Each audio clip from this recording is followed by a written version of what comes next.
چنا ہے کیا وہ سیدھا 1947 کی بند گلی میں جاتا ہے؟ اس کے علاوہ آج کے ولاگ میں ہم ڈسکس کریں گے کہ اب بلوچستان میں جنگ روایتی انداز کی بجائے جدید اور تکنیکی انداز میں ہوگی۔ اب جنگ زمین پر نہیں بلکہ آسمان پر بھی برابری کے بنیاد پر ہوگی۔ دن میں نہیں اب رات میں بھی جنگ ہوگی۔ بلوچستان کے حالات بہت ہی بھیانک رخ اختیار کرتے دکھائی دے رہے ہیں، لیکن ملٹری اسٹیبلشمنٹ کو شاید اس چیز کا اندازہ نہیں ہے۔ اس پر بھی ہم بات کریں گے، اور پھر اہم موضوع ہے کہ ڈاکٹر ماہرنگ بلوچ نے ایمان مزاری اور ہادی علی چٹھا کے ساتھ انصاف، انسانی حقوق اور ہر انسان کے وقار کی جدوجہد میں مکمل یکجہتی کے ساتھ کھڑے ہونے کا اعلان کیا ہے۔ ایمان اور ہادی علی کی ہمت اور جدوجہد پر خاموش نہیں رہنا چاہیے، یہ کہا ہے ڈاکٹر ماہرنگ بلوچ نے۔ لیکن ملٹری اسٹیبلشمنٹ نے ڈاکٹر ماہرنگ بلوچ سے متعلق ایک اور خطرناک فیصلہ کیا ہے۔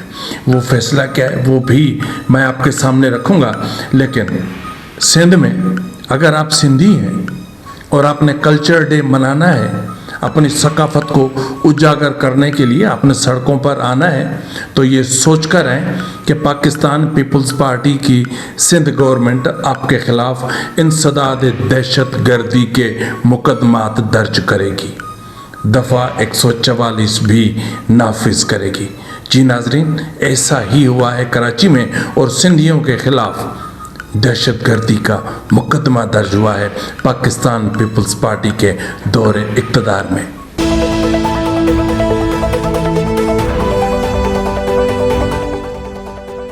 بسم اللہ الرحمن الرحیم۔ السلام علیکم ناظرین، آج 8 دسمبر پیر کا دن ہے، اور میں ہوں آپ کا میزبان نواز بھٹو ایک نئے ولاگ کے ساتھ۔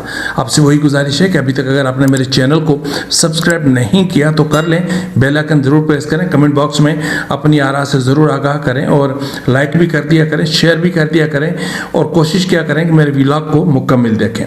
اس وقت خطرناک ترین صورتحال جو پیدا ہوئی ہے وہ ہوئی ہے سندھ میں۔ آپ کو پتہ ہے کہ سندھ میں پاکستان پیپلز پارٹی کی حکومت ہے۔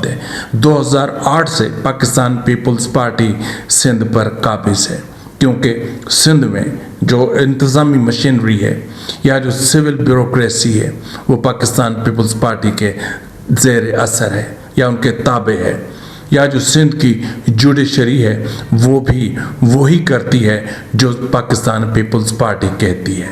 اور دوسرا اگر آپ دیکھیں تو پاکستان پیپلز پارٹی اس وقت ملٹری اسٹیبلشمنٹ کی مضبوط اتحادی بھی ہے، تو ایسی صورتحال میں پاکستان پیپلز پارٹی کو ہر گناہ جائز ہے۔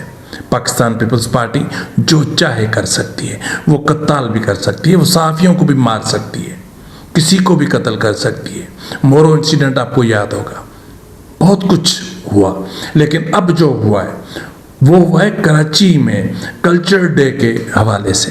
یعنی اگر آپ سندھی ہیں، کلچر ڈے منانا چاہ رہے ہیں، تو آپ کے خلاف انسداد دہشت گردی کے مقدمات درج ہوں گے، کیونکہ اتوار کے روز اتوار کو جو ایک ریلی نکالی گئی تھی کراچی میں۔ آپ کو پتہ ہے کراچی میں ایک بہت بڑی ریلی آتی ہے شارع فیصل پہ، وہ ملیر سے گلشن حدید اور پھر پورا ایک ایریا ہے وہاں سے ہوتی ہوئی آتی ہے، جو شارع فیصل سے ہوتی ہوئی کراچی پریس کلب پہنچتی ہے، لیکن بیچ میں انہیں روکنے کی کوشش کی گئی۔ انہیں کہا گیا کہ 144 نافذ ہے، آپ موٹر سائیکلیں اور یہ ریلی نہیں لے کر جا سکتے۔ یہی ہے وہ بڑے سے بڑا بلنڈر جو کیا سندھ گورنمنٹ نے، کہ کلچر ڈے کے موقع پر دفعہ 144 کا نفاذ کون سی تک بنتی ہے؟ یا تو آپ اعلان کر دیتے کہ بھائی سندھ میں اس مرتبہ ثقافت کا دن نہیں منایا جائے گا، سندھیوں کی ثقافت پر پابندی عائد کر دی گئی ہے، لیکن ایسا نہ ہوا۔ پھر پولیس نے وہی کیا جو ان کو ان کے آقاؤں کی طرف سے جو احکامات ملے ہوئے تھے، انہوں نے گولی چلائی، یعنی ٹیئر گیس فائر کی، ربر کی گولیاں فائر کی، لاٹھی چارج کیا، اور ایک ایسا تماشا کھڑا کر دیا شارع فیصل پہ۔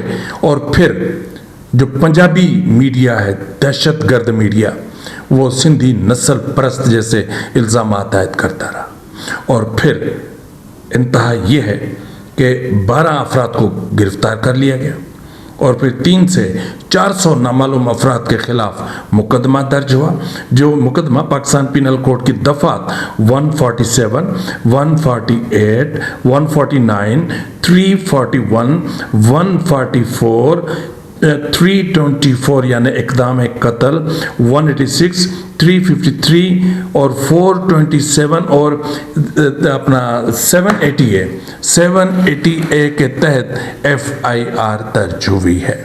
اور یہ جو شکایت کنندہ ہیں جناب انسپیکٹر عبد المجید ابڑو سندھ کی قدیم ترین جو قبائل ہیں ان میں سے ایک قبیلہ ہے، اور سلام ہے ابڑو صاحب کو کہ انہوں نے FIR تو کی، اپنے عظیم سندھی ہونے کا ثبوت دیا۔ اور پھر سید آپ کو پتہ ہے مراد علی شاہ صاحب کیا کہیں۔ تو بہرحال یہ تو تھی سندھ کی صورت ہے، لیکن خطرناک ترین جو معاملات ہیں وہ کچھ اور ہیں، وہ آپ کو میں نے شروع میں کہا تھا۔ اس وقت اگر ہم دیکھیں تو ریاست پنجابی اشرافیہ کی مکمل حمایت پر عمران خان کو دور حاضر کا شیخ مجیب بنانے کی ٹھان چکی ہے، اور ہر ممکن اقدامات کیے جا رہے ہیں کہ عمران خان کو شیخ مجیب ڈکلیئر کیا جائے۔ کل تک لیگی قیادت کا بیانیہ تھا کہ ملٹری اسٹیبلشمنٹ نے محب وطن شیخ مجیب کو غدار بنایا۔ اس سے انٹرویوز نواز شریف کے بھی پڑھے، خواجہ آصف کے بھی پڑھے۔ خواجہ آصف جو وزیر دفاع ہے وہ تو حامد میر کو یہ کہتے ہوئے سنتے پائے گئے ہیں کہ میں تو شیخ مجیب سے ملا تھا، ان کو تو ملٹری اسٹیبلشمنٹ نے غدار بنایا تھا، وہ تو محب وطن تھا۔ اور ایسے ہی الفاظ نواز شریف کے اور دیگر لیگی قیادت کے، اور آج اسی لیگی قیادت نے اپنا باپ بدل لیا اور ملٹری اسٹیبلشمنٹ پچھلے دنوں DGI لیفٹیننٹ جنرل احمد شریف چودھری نے اپنی پریس کانفرنس میں عمران خان کو شیخ مجیب کا کٹر حامی قرار دیتے ہوئے، یعنی یوں سمجھ لیں کہ اگر میں الفاظ کا چناؤ میرا تھوڑا سا ادھر ادھر ہو جائے تو مجھے معاف کر دینا، یعنی انہوں نے شیخ مجیب ہی قرار دیا تھا۔ یعنی اب PTI کے ساتھ جو کچھ ہونے جا رہا ہے، اور PMLN مکمل طور پر اسٹیبلشمنٹ کا یہ بیانیہ بائے کر چکی ہے۔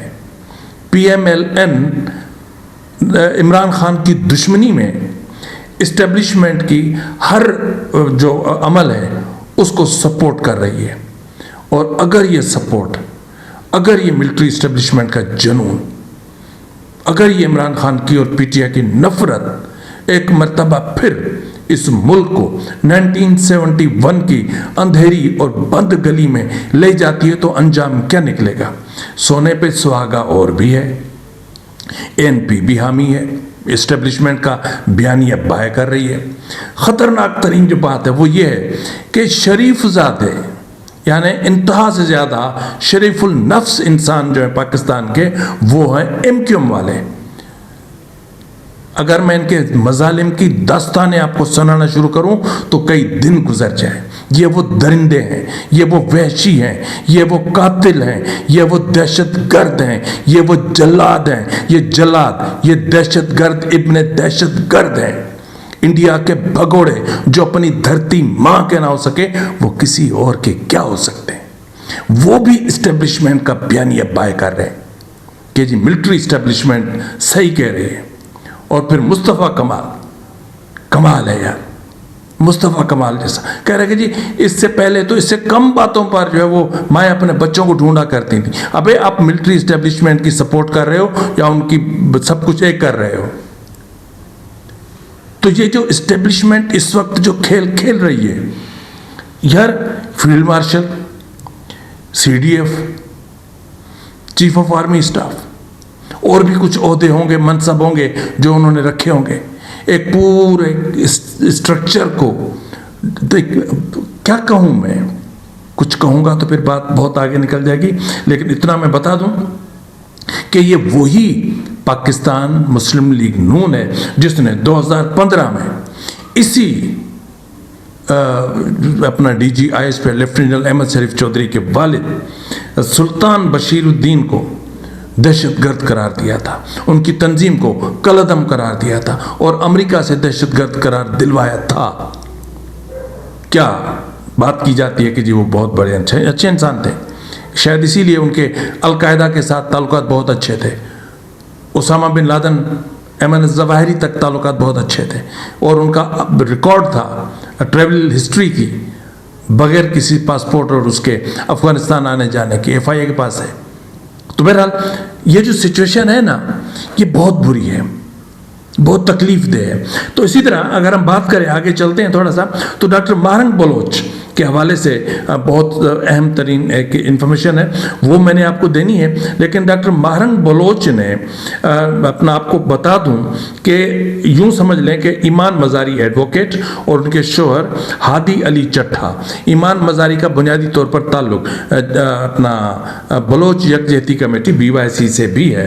تو ان کے خلاف جو کیس کی سماعت ہے ایڈیشنل سیشن جج اسلام آباد ہے فیصل منجو کا، انہوں نے 15 دسمبر تک ملتوی کر رکھی ہے. یعنی جو ریاستی میڈیا ہے وہ اس چیز کو کر رہا ہے، ایکسپلائٹ کر رہا ہے کہ 15 دسمبر کو ان کو ایک جیل ہو جانی ہے، کیونکہ اس وقت پورا ریاستی عدالتی سسٹم ایمان مزاری اور ہادی علی چٹھا کے خلاف ہے، پورا سسٹم ان کے خلاف ہے، اور حالات بہت زیادہ بگڑتے دکھائی دے رہے ہیں، اور 15 دسمبر کو انہیں سزا سنائی جائے گی. تو اس لیے ڈاکٹر ماہرنگ بلوچ نے واضح طور پر کہا ہے کہ وہ ایمان مزاری اور ہادی علی چٹھا کے ساتھ انصاف، انسانی حقوق اور ہر انسان کے وقار کی جدوجہد میں مکمل یکجہتی کے ساتھ کھڑی ہیں. ایمان اور ہادی علی کی ہمت اور جدوجہد پر خاموش نہیں رہنا چاہیے. انہوں نے ایک طویل اسٹیٹمنٹ ہے لیکن میں آخری ایک پیرا پڑھ دیتا ہوں. انہوں نے کہا ہے کہ کئی سالوں سے ایمان اور ہادی انسانی حقوق کی وکالت میں سب سے آگے رہے ہیں، پسماندہ آوازوں کو آگے لا رہے ہیں اور ہر قسم کی ناانصافی مظالم کے خلاف آواز اٹھا رہے ہیں. ان کے خلاف لایا گیا من گھڑت مقدمہ ریاست کے جابرانہ ہتھ کنڈوں کو بے نقاب کرتا ہے اور اس بات پر روشنی ڈالتا ہے کہ انصاف کے نظام کو کتنی آسانی سے ان لوگوں کے خلاف استعمال کیا جاتا ہے جو بنیادی انسانی حقوق کا دفاع کرتے ہیں. یعنی اس وقت ایمان مزاری صاحبہ کے خلاف جو قوانین ہیں وہ بھی ہتھیار بنا کر استعمال کیے جا رہے ہیں. اور دوسری طرف جس طرح میں نے آپ سے بات کی تھی کہ جو ہے وہ اپنا ڈاکٹر ماہرنگ بلوچ کے حوالے سے کہ ان کے خلاف ایک کیس اپنا ایک اسٹیبلشمنٹ نے بہت بڑا فیصلہ کیا ہے، بہت بڑا فیصلہ ہے. اور میں آپ کو بتاتا چلوں کہ جو ہے وہ اسٹیبلشمنٹ نے ڈاکٹر ماہرنگ بلوچ اور BYC اور بلوچستان سے متعلق ایک اسٹیٹ فارورڈ پالیسی اڈاپٹ کی ہے. مختلف قسم کی جو ہے وہ رپورٹس کے بعد کہ بلوچستان کی کسی بھی including specially BYC، specially doctor Mahrang Baloch اور بلوچستان کی دیگر پولیٹیکل پارٹیز کے خلاف کسی قسم کے کوئی نیگوسیشن نہیں کرنے، یعنی کوئی اپنا پولیٹیکل ڈائلاگ بلوچستان کے ساتھ نہیں ہوگا. ہاں ایک شرط پر صرف ڈاکٹر ماہرنگ بلوچ سے ہو سکتی تھی، وہ اس کو مواقع دیے گئے ڈیل کے، ڈاکٹر ماہرنگ نے انکار کیا. اب مذاکرات کے دروازے بلوچستان کے لیے ہمیشہ کے لیے بند کر دیے گئے. یعنی اب اسٹیبلشمنٹ کسی بھی معاملے پر بلوچستان کے ساتھ یا بلوچستان کے ریئل اسٹیک ہولڈرز کے ساتھ مذاکرات نہیں کرے گی. اب طاقت کا استعمال کیا جائے گا اور طاقت کے استعمال کے لیے ہر طریقہ اختیار کیا جائے گا.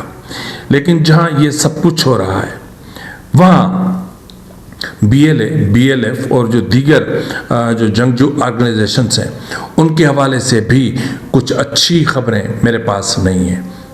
یعنی اچھی خبریں ممکن ہے کہ صرف ملٹری اسٹیبلشمنٹ کے حوالے سے اچھی نہیں ہیں، ان کے لیے اچھی نہیں ہے کہ ان کے جو خدشات کافی عرصے سے جن چیزوں کا اظہار کیا جا رہا تھا کہ BLA مجید بریگیڈ، BLF جو ہے وہ یہ انہوں نے TTP کی توسط سے افغانستان سے امریکی اسلحہ خرید کی ہے، تو اب وہ اسلحہ استعمال ہو رہا ہے اور مختلف کارروائیوں میں وہ اسلحہ برآمد بھی ہوا ہے.